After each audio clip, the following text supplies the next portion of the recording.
Hi Swiss Rolls and welcome back to my channel. Today's video is going to be a little bit different. It's going to be a review video. I haven't done a review on this channel in Lord knows how long, but I just had to do this one because I have a lot to say about it. I honestly think that the more people talk about it, the more hype it's going to get, and then you all will be able to have this amazing experience. If you guys have not already subscribed to my channel, make sure you do so down below so you don't miss any future uploads. I promise my upload schedule is going to get better. I know that I'm inconsistent on this channel because this channel is basically just for me to have fun on, but I really want to make this like a passion again. So I'm working really hard to make that and have content for you guys. I'm still going to be doing commentary, still going to be doing stuff like that, but I'm also going to be incorporating makeup back into my channel because there's a lot of people who miss my makeup and I honestly miss doing makeup. So that's just going to be something that I start incorporating back into this channel. So anyways, let's just get on. I'm going to be reviewing the new Fenty powder foundations. Let me tell you, I had such a hard time shade matching this because the girls at Sephora shade matched me the first time. That wasn't right. I'll show you a clip of literally what it looked like. And I'm just going to build that up. Ooh, that's orange. Ooh, baby, that's orange. Then I had to go back to Sephora, get accurately matched, and then film this video again because the first time I filmed this video, it was super fun, but it just wasn't my shade and I did not want to put out content where it was just mediocre and it wasn't the full-fledged review that you guys deserve. Ultimately, I ended up going with shades 270 and 280, and I think I'm going to try to use 270 under my eyes and then 280 for the rest of my face, and we'll see how that goes.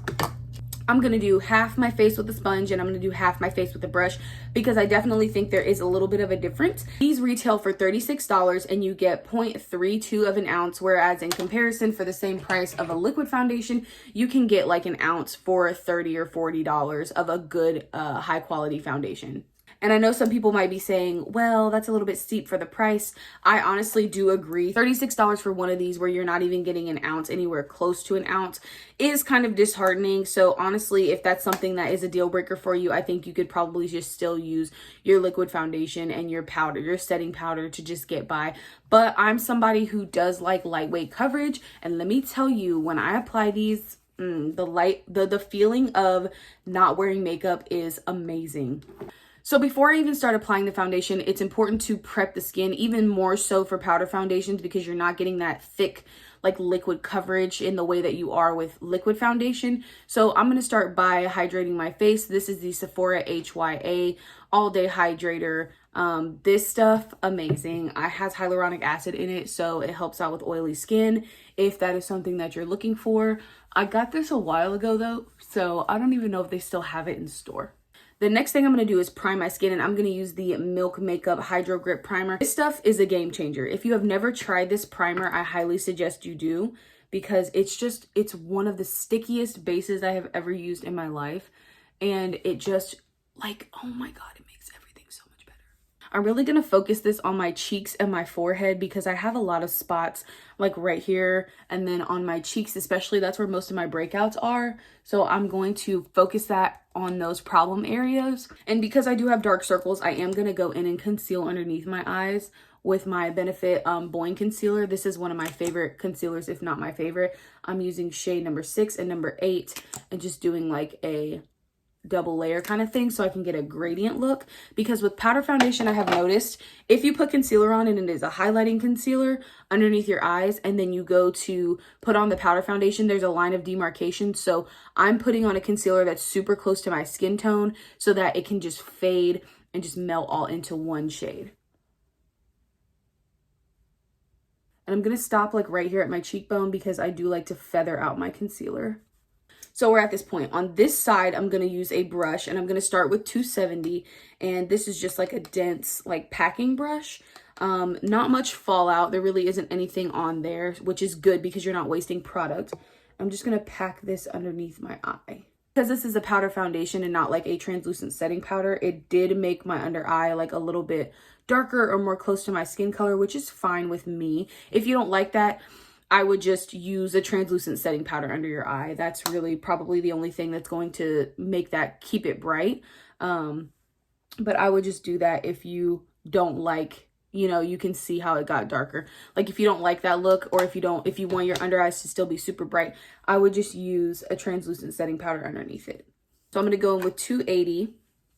And I'm just going to use my E6 by Morphe. This is like a super dense packing brush as well.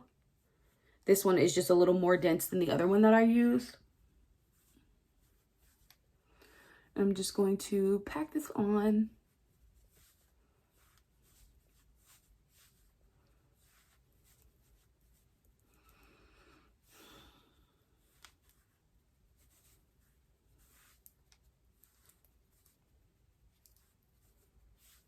The one thing I do like about powder foundation is I feel like I can go over my eyebrows without having to worry about them disappearing. Whereas liquid foundation, you kind of have to make sure, if you do your eyebrows before your foundation, you have to make sure that you're not going over them, I guess. Like, it's kind of weird. But I do like that about powder foundation. You can kind of see a little bit of something right here, but that's also something that I experience with liquid foundation, so I'm not mad at that. And honestly, it feels like I'm not even wearing anything. Like, it is insane right now. So now I'm going to go in with the puff that came with the foundation, and I'm just going to take 270 on this puff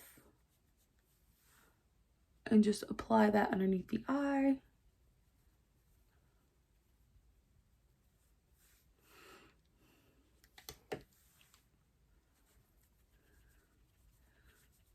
Wow, look at how that is. Like, I don't know if you guys can tell the difference, but I can tell the difference in the mirror. And this little sponge is packing the makeup on. And I don't have to dip in as much as I did the brush, honestly. I don't know, let's just see. Look at that forehead. Like, you can see a little bit of acne spots right here, but on this side, you can't see nothing. You can't tell me nothing. Now I'm going to go with 280 on the other side and use the sponge. No fallout, which is good. I mean, it's on a sponge, but there's no fallout. Dang. I wonder what happens if I swipe. Oh my God. Another good thing about powder foundation is it comes right off of your lips. Like, the way that liquid foundation looks when I take it off of my lips and then I don't wear lipstick, it just looks like I have a ring around my mouth. So I want to see if that'll look the same. All right, we can focus on this area right here. See if it covers my acne. Wow. I'm very impressed with this. You can also use a beauty blender. That's what the girl at Sephora said that she did. But I just didn't want to mix my wet beauty blender in my dry foundation. Okay, so here's just plain Jane, no bronzer, no blush, no nothing. Honestly, I prefer this side. You can see it's just got a little bit more coverage, but I do like applying the makeup with the brush. It's just a little bit easier, honestly, with the nails and trying to apply it with the sponge. Maybe with the beauty blender, it would be easier, but I just can't see like me taking the time to go over this like small amount of area in like for that long.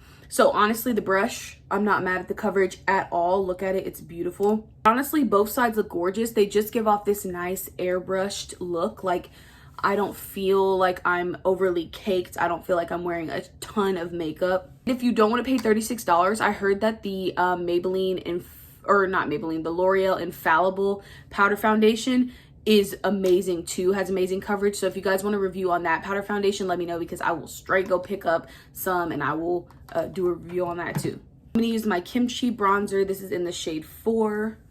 And I'm just going to see how this layers on top, see if it takes away anything or if it adds. Didn't take away anything.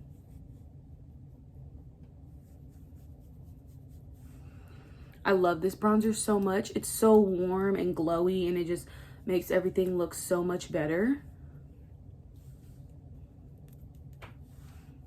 And then I'm also going to use the Kimchi blush. This is from the Thaler collection, and this is in the shade 4, Cheeky.